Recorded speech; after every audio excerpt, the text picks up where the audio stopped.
नमस्कार, जय हिंद दोस्तों। आज के इस वीडियो में भारतीय संविधान के मूल अधिकार को हम देखने वाले हैं। तो यहाँ से हम 20 प्रश्न को देखेंगे आज के इस वीडियो में, जो कि आपके आने वाले सभी एग्जाम्स के लिए बहुत ही मोस्ट इम्पॉर्टेंट रहेगा दोस्तों। तो आज हम देखेंगे मूल अधिकार का अनुच्छेद जो भी आता है 12 से 35 तक, जो भी अनुच्छेद पड़ता है आपको देखेंगे। और ये जो भाग अगर देखेंगे जो भी अध्याय में आता है, तो अध्याय ये तीसरे में आता है, ठीक है। इसको भी आप ज़रूर ध्यान दीजिएगा, ठीक है। तीसरे अध्याय में पड़ता है मूल अधिकार, और इसका जो आर्टिकल होता है 12 से 35 तक होता है, ठीक है दोस्तों। वीडियो को अंत तक जरूर देखिएगा दोस्तों। और अगर आप हमारे चैनल पर पहली बार आए हैं दोस्तों, तो चैनल को सब्सक्राइब कर लीजिएगा और वीडियो को ज़्यादा से ज़्यादा शेयर करिएगा दोस्तों। तो चलिए हम बिना देरी किए हुए वीडियो को शुरू करते हैं। तो आज का पहला प्रश्न दिया गया है दोस्तों। ये पहला प्रश्न जो दिया गया होता है दोस्तों, आपको पता होगा, पिछली वीडियो का होमवर्क प्रश्न होता है, इसको आपको पता ही होगा। तो आज के हम होमवर्क के प्रश्न को देख लेते हैं। दिया गया है, मौलिक अधिकार संविधान के किस भाग में वर्णित है। अभी मैं बताया हूँ दोस्तों, जो हमारे संविधान में मूल अधिकार इसी को बोला जाता है, या फिर इसी को बोला जाता है मौलिक अधिकार। इससे आपको कन्फ्यूजन नहीं होना है, ठीक है। तो मौलिक अधिकार भी बोल सकते हैं या फिर मूल अधिकार भी इसको कह सकते हैं, ठीक है। तो बोला गया यहाँ पे मौलिक अधिकार संविधान के किस भाग में आता है। तो अभी मैंने बताया आपको दोस्तों, ये भाग तीसरे में आता है, ठीक है। तो आपको आंसर पता हो गया होगा। इसका राइट आंसर यहाँ पे बी हो जाएगा दोस्तों, ठीक है। तो यहाँ पे भाग थर्ड में आप पढ़ेंगे मूल अधिकार के बारे में। उसका जो आर्टिकल ये सबसे इंपॉर्टेंट होता है, आर्टिकल 12 से 35 तक आता है, ठीक है दोस्तों। तो अगले प्रश्न की ओर चलते हैं। दूसरा प्रश्न दिया है, भारत के संविधान का भाग 3 संबद्ध है। वही क्वेश्चन यहाँ पे पूछा जा रहा है कि जो भाग 3 यहाँ पे दिया गया है, ठीक है, भाग 3 में किस चीज़ के बारे में बताया गया है हमारे संविधान में, ठीक है दोस्तों। तो आपको पता होगा दोस्तों, इसका राइट आंसर यहाँ पे सी हो जाएगा। मूल अधिकारों के बारे में बताया गया है हमारे भाग में। जो भागों की संख्या अगर बताएंगे 2025 में कितना हो गया दोस्तों, ठीक है, तो 25 हो गया है, ठीक है। 2025 में दोस्तों अब भाग देखेंगे तो 25 हो गया, लेकिन मूल रूप से जब संविधान में लागू किया गया था तो कुल 22 भागों को लागू किया गया था, ठीक है। इस तरह से आपको क्वेश्चन में देखा जा सकता है, ठीक है। तो अगले प्रश्न की ओर चलते हैं दोस्तों। मूल अधिकारों को सर्वप्रथम किस देश में संवैधानिक मान्यता प्रदान की गई। बताना आपको दोस्तों, कौन सा ऐसा देश था जो संवैधानिक रूप से मूल अधिकार को मान्यता प्राप्त किया था, उसको प्रदान किया था। तो दोस्तों इसका राइट आंसर यहाँ पे हो जाएगा दोस्तों, बी हो जाएगा, संयुक्त राज्य अमेरिका, जिसको बोल सकते हैं आप दोस्तों, इसको यूएसए भी बोलते हैं। यूएसए लिख करके आएगा दोस्तों, आपको कन्फ्यूजन नहीं होना है, इसका भी आंसर यही हो जाएगा, ठीक है। संयुक्त राज्य अमेरिका ही था, ठीक है, जिसने पहली बार क्या किया था, मूल अधिकारों को अपने संविधान में इसको मान्यता प्रदान किया था दोस्तों। ये इंपॉर्टेंट प्रश्न है दोस्तों। अगर दोस्तों आपको किसी प्रश्न का जवाब पहले से पता होगा, ठीक है, उसको कमेंट बॉक्स में आप जरूर बताइएगा। तो अगले प्रश्न की ओर देखते हैं। भारतीय नागरिकों के मौलिक अधिकारों का वर्णन कहाँ है। बताना आपको दोस्तों, जो भी भारतीय हमारे नागरिक हैं उनके जो मौलिक अधिकार का वर्णन कहाँ से कहाँ तक के बीच में बताया गया है, मतलब किन अनुच्छेदों में उसके बारे में चर्चा किया गया है, उसके मौलिक अधिकार, या फिर उसको कह सकते हैं मूल अधिकार। तो मैंने बताया दोस्तों स्टार्टिंग में ही, जो मूल अधिकार को आप पढ़ेंगे तो अनुच्छेद 12 से 35 तक के बीच में पढ़ेंगे। राइट आंसर इसका ए हो जाएगा दोस्तों, ठीक है। संविधान के अनुच्छेद 12 से 35 में आप मूल अधिकार, जिसको बोलते हैं मौलिक अधिकारों के बारे में दिया गया है, ठीक है दोस्तों। अगले प्रश्न की ओर चलते हैं। डॉक्टर भीमराव अंबेडकर ने भारतीय संविधान के किस भाग को सर्वाधिक आलोकित भाग कहा है। इन्होंने, जो भीमराव अंबेडकर साहब हैं, ठीक है, जिनको अगर आप कह सकते हैं संविधान के ये क्या है, ठीक है, फादर ऑफ ये कॉन्स्टिट्यूशन है, संविधान के पिता कहे जाते हैं। तो दोस्तों इन्होंने सबसे इम्पोर्टेंट अगर किसी को कहा है, किसी संविधान के किसी भाग को कहा गया है, तो किसको कहा गया है दोस्तों, इसका राइट आंसर यहाँ पे सी हो जाएगा। भाग 3 को इन्होंने सबसे महत्वपूर्ण बताया है, ठीक है, जिसको बोला जाता है दोस्तों मौलिक अधिकार या फिर मूल अधिकार। आर्टिकल उसका हो जाएगा दोस्तों 12 से 35। मैं यहाँ पे दोस्तों उसी चीज़ को बार बार बोल रहा हूँ, आर्टिकल को। तो इससे ये होगा दोस्तों, आप बार बार इसको सुनेंगे तो आपको क्या होगा दोस्तों, वो सब चीज़ें अच्छे से याद हो जाएगा, ठीक है। तो अगले प्रश्न की ओर चलते हैं। मूल अधिकार मूल कहलाते हैं क्योंकि वह, जो मूल अधिकार होते हैं वो मूल क्यों कहलाते हैं, इसको आपको बताना है दोस्तों। तो इसका राइट आंसर हो जाएगा दोस्तों यहाँ पर डी हो जाएगा। मानव के प्राकृतिक और अप्रतिदेय अधिकार हैं, ठीक है। मानव जो भी हैं हमारे अगर देखेंगे भारत के जितने भी नागरिक हैं, उनके जो भी मूल अधिकारों के बारे में बताया गया है वह हमारे मूल अधिकार के में ही बताया गया है, ठीक है। इसलिए इसको मूल कहा गया है। बहुत ही इंपॉर्टेंट पॉइंट भी इसको बताया गया है, ठीक है। राइट आंसर यहाँ पे डी हो जाएगा, नोट कर लीजिएगा, इसका राइट आंसर डी हो जाएगा। अगले प्रश्न की ओर चलते हैं। भारतीय संविधान के भाग 3 में कुल कितने अनुच्छेद में मूल अधिकारों का वर्णन है। बताना आपको दोस्तों, अगर आपको पता होगा कुल अनुच्छेद अगर बात किया जाएगा तो 12 से लेकर के 35 तक के अनुच्छेदों में मूल अधिकारों के बारे में चर्चा किया गया है। तो यहाँ से अगर देखेंगे तो यहाँ पे कुल 24 अनुच्छेदों के बारे में बताया गया है। तो राइट आंसर इसका डी हो जाएगा दोस्तों। यहाँ पे कुल कितने अनुच्छेद पढ़ेंगे, आपको 24 अनुच्छेद को देखेंगे, ठीक है, आर्टिकल्स को आप देखेंगे। राइट आंसर यहाँ पे 7 का डी हो जाएगा। अगले प्रश्न क्यों चलते हैं।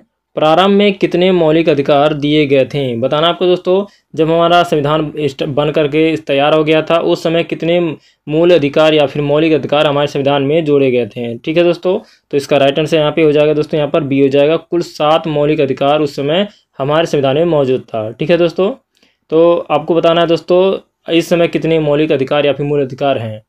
अभी इसको आगे के प्रश्नों में हम इसको देखेंगे भी। ठीक है, अगले प्रश्न क्यों चलते हैं। वर्तमान में भारतीय नागरिकों को कितने मौलिक अधिकार प्राप्त हैं। ठीक है दोस्तों, आपको बताना है, यानी कि वर्तमान यानी कि अगर बता सकते हैं तो 2025 के बारे में ही बात किया जा रहा है। ठीक है, इस समय चल रहा है, तो देखेंगे इस समय कितने मूल अधिकार हैं हमारे संविधान में। ठीक है, इसका राइट आंसर यहाँ पे ए हो जाएगा दोस्तों।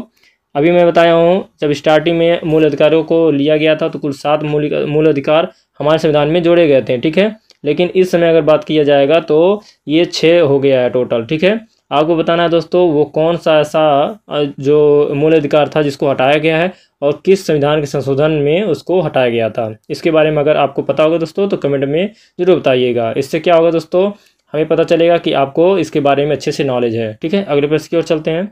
भारत के संविधान में मौलिक अधिकार, इसके बारे में बताया गया है। ठीक है, भारत के जो अभी संविधान में मौलिक अधिकार को क्या कहा गया है तो इसके बारे में देखेंगे। इसका राइट आंसर यहाँ पे हो जाएगा दोस्तों, ए हो जाएगा। मूल संविधान का हिस्सा था। जब हमारे भारत के संविधान में मौलिक अधिकार क्या था, मूल संविधान का हिस्सा बनाया गया था। ठीक है, राइट आंसर यहाँ पे 10 का ए हो जाएगा। अगले प्रश्न की ओर चलते हैं। भारतीय संविधान में न्यायालय में कौन प्रवर्तनीय है। तो ऐसा कौन सा पॉइंट है यहाँ पे अगर देखेंगे भारतीय संविधान में, ठीक है, जिसको न्यायालय क्या कर सकता है, उसको प्रवर्तनीय मतलब यहाँ पे उसको बदल सकता है। ठीक है, तो इसका राइट आंसर यहाँ पे हो जाएगा दोस्तों, यहाँ पर डी हो जाएगा। मूल अधिकार या फिर इसको बोल सकते हैं मौलिक अधिकार को क्या किया गया है, न्यायालय में परिवर्तनीय बनाया गया है। ठीक है, राइट आंसर यहाँ पे 11 का डी हो जाएगा। नेक्स्ट क्वेश्चन देखते हैं। मौलिक अधिकारों को लागू करने का दायित्व है। बताना आपको दोस्तों, जो भी मौलिक अधिकार हैं या फिर मूल अधिकार हैं उसको लागू करने का दायित्व किसके पास मौजूद है। बताना आपको, इसका राइट आंसर यहाँ पे हो जाएगा दोस्तों, यहाँ पर सी हो जाएगा। उपयुक्त दोनों में कौन कौन आ जाएगा दोस्तों, यहाँ पर उच्चतम न्यायालय और उच्च न्यायालय यानी कि HC और SC। ठीक है, इन दोनों यहाँ पे न्यायालयों को ये प्राप्त है। ठीक है, अधिकार, ये मूल अधिकार को लागू कर सकते हैं। ठीक है दोस्तों, यहाँ पे राइट आंसर इसका 12 का सी हो जाएगा। नेक्स्ट क्वेश्चन देखते हैं। मौलिक अधिकारों का निलंबन कौन कर सकता है। यहाँ पे बोला गया दोस्तों, जो मौलिक अधिकार हमें प्राप्त हैं उसका निलंबन मतलब उसको खत्म कर सकते हैं। ठीक है, कौन कर सकता है। ठीक है, तो दोस्तों इसका राइट आंसर यहाँ पे सी हो जाएगा। राष्ट्रपति के पास ये जो शक्ति होती है कि हमारे जो भी मौलिक अधिकार हैं, हमारे मूल अधिकार हैं, उसको वो क्या कर सकता है, उसको ख़त्म कर सकता है। ठीक है, यहाँ पे 13 का यहाँ पे राइट आंसर दोस्तों यहाँ पे सी हो जाएगा। ठीक है, अगले प्रश्न को देखते हैं। मौलिक अधिकारों के बारे में सुनवाई करने का अधिकार किसे प्रदान किया जाता है। ठीक है, तो अगर बात किया जाएगा मौलिक अधिकार के बारे में जो सुनवाई करने का अधिकार दिया गया है उसके किसके पास मौजूद है। ठीक है दोस्तों, तो दोस्तों इसका राइट आंसर यहाँ पे ए हो जाएगा। सर्वोच्च न्यायालय, जिसको बोल सकते हैं दोस्तों आप सुप्रीम कोर्ट, SC बोलते हैं। ठीक है, उसके पास ये अधिकार मौजूद है। ठीक है, कि मौलिक अधिकार के बारे में वो क्या कर सकता है, सुनवाई कर सकता है। ठीक है, तो 14 का यहाँ पे राइट आंसर ए हो जाएगा। नेक्स्ट क्वेश्चन देखते हैं। संविधान में उद्घोषित मौलिक अधिकारों में संशोधन किया जा सकता है केवल। बताना आपको दोस्तों, कहाँ पर किसके द्वारा ये संशोधन जो भी होता है मौलिक अधिकार में किसके द्वारा किया जा सकता है। ठीक है, तो केवल किसके बारे में किसके द्वारा किया जा सकता है, तो संसद द्वारा। राइट आंसर यहाँ पे सी हो जाएगा। केवल संसद ही मौलिक अधिकार में संशोधन कर सकता है दोस्तों, इसको आप जरूर ध्यान में रखिएगा। राइट आंसर यहाँ पे 15 का यहाँ पे सी हो जाएगा। ठीक है, नेक्स्ट क्वेश्चन देखते हैं। भारतीय नागरिकों को प्रदान किए गए मूल अधिकारों को क्या किया जा सकता है। ठीक है, जो भी हमारे भारतीय नागरिक हैं उनको जो भी अधिकार दिए गए हैं, मूल अधिकार दिए गए हैं, उसको क्या किया जा सकता है। ठीक है, बताना आपको दोस्तों, इसका राइट आंसर क्या हो जाएगा। यहाँ पे दिया गया है निलंबन किया जा सकता है, निलंबित किया जा सकता है, निलंबित नहीं किया जा सकता है, निलंबित किया जा सकता है, किसी भी परिस्थिति में निलंबित नहीं किया जा सकता है। इनमें से कोई नहीं, कौन सा आंसर होगा यहाँ पे। तो दोस्तों इसका राइट आंसर यहाँ पे बता दें आपको, इसका राइट आंसर यहाँ पे बी हो जाएगा दोस्तों, निलंबित किया जा सकता है। ठीक है, 16 का वेरी इंपॉर्टेंट प्रश्न है दोस्तों। यहाँ पे जो भी हमारे नागरिक हैं, भारत के सभी नागरिकों को जो भी मूल अधिकार प्रदान किए गए हैं उसको निलंबित किया जा सकता है, मतलब वो भी अधिकार उनसे छीना जा सकता है। ठीक है दोस्तों, किसी विशेष परिस्थिति में, इसको भी आप ध्यान में रखिएगा। 16 का राइट आंसर बी हो जाएगा। नेक्स्ट क्वेश्चन देखते हैं। निम्न में से कौन से मामले उच्च न्यायालय तथा उच्चतम न्यायालय की अधिकारिता में आते हैं? ऐसे कौन से मामले हैं जो HC और SC दोनों जगह पर उसको देखा जा सकता है? ठीक है दोस्तों, तो यहाँ पे आपको बताना इसका राइट आंसर यहाँ पे दोस्तों, यहाँ पे देखेंगे सी हो जाएगा। मूल अधिकार का जो भी प्रवर्तन होता है वह हाई कोर्ट और सुप्रीम कोर्ट दोनों जगह उसको देखा जा सकता है। ठीक है दोस्तों, राइट आंसर 17 का यहाँ पे सी हो जाएगा। नेक्स्ट क्वेश्चन देखते हैं। भारतीय संविधान के अंतर्गत मूल अधिकारों का संरक्षक कौन है? बताना आपको। जो भी भारतीय संविधान की अगर के द्वारा देखा जाएगा तो मूल अधिकार जो भी है उसका संरक्षक किसे माना गया है? ठीक है, तो दोस्तों इसका राइट आंसर यहाँ पे सी हो जाएगा। न्यायपालिका जो है हमारे मूल अधिकारों की रक्षा करती है। ठीक है, न्यायपालिका हमारे मूल अधिकारों की रक्षा करती है। राइट आंसर यहाँ पे देखेंगे तो 18 का यहाँ पे सी हो जाएगा दोस्तों। ठीक है, अगले प्रश्न की ओर चलते हैं। मौलिक अधिकारों के निलंबन का आदेश कौन दे सकता है? जो भी हमारे पास जो भी मूल अधिकार दिए गए हैं, हमें मूल अधिकार प्राप्त हैं, ठीक है, उसको कौन हटा सकता है? इसका हटाने का आदेश दे सकता है। ठीक है दोस्तों, तो दोस्तों इसका राइट आंसर यहाँ पे डी हो जाएगा। राष्ट्रपति के द्वारा ही ये आदेश दिया जाता है कि हमारे ऊपर हमारे पास जो भी मूल अधिकार दिए गए हैं हमें उसको हटाने का आदेश दे सकता है राष्ट्रपति। ठीक है, 19 के यहाँ पे डी हो जाएगा। ठीक है दोस्तों, अगले प्रश्न की ओर चलते हैं। यहाँ पे 20 नंबर प्रश्न देखेंगे दोस्तों, अंतिम प्रश्न देखेंगे इस वीडियो का। मूल अधिकारों पर आवश्यक प्रतिबंध लगाने का अधिकार किसको है? ठीक है, यह अधिकार किसके पास मौजूद है कि हमारे जो भी मूल अधिकार हैं उस पर आवश्यक रूप से जो भी प्रतिबंध लगाया जा सकता है वह किसके पास यह अधिकार मौजूद है? तो दोस्तों इसका राइट आंसर यहाँ पे बी हो जाएगा। संसद के पास यह पावर है, यह शक्ति है कि हमारे पास जो भी मूल अधिकार हैं उस पर वह क्या कह सकता है? अधिकार पर, हमारे मूल अधिकारों पर वह प्रतिबंध लगा सकता है। कौन कर सकता है? संसद कर सकता है। ठीक है दोस्तों, राइट आंसर यहाँ पे 20 का यहाँ पे बी हो जाएगा। तो दोस्तों यहाँ से 20 प्रश्न कंप्लीट हो गया है। अब चलिए आज के हम होमवर्क के प्रश्न को देख लेते हैं। मौलिक अधिकारों का प्रमुख उद्देश्य है। बताना आपको दोस्तों जो भी मौलिक अधिकार है उसका मुख्य उद्देश्य क्या होता है? ठीक है दोस्तों, तो दोस्तों इसका यहाँ पे बताना आपको आंसर क्या हो जाएगा। समाज के समाजवादी ढांचे को बढ़ावा देना, या फिर व्यक्तिगत स्वतंत्रता को सुनिश्चित करना, न्यायपालिका की स्वतंत्रता को सुनिश्चित करना, उपयुक्त सभी को सुनिश्चित करना। इसमें से कौन सा आंसर होगा आप कमेंट बॉक्स में जरूर बताइएगा दोस्तों इसका आंसर। दोस्तों वीडियो अच्छा लगा हो तो वीडियो को लाइक करिएगा, हमारे चैनल को सब्सक्राइब करना मत भूलिएगा दोस्तों। तो मिलते हैं अगले वीडियो में, इसका पार्ट नंबर 2 को लेकर के आएंगे। जय हिंद, वंदे मातरम।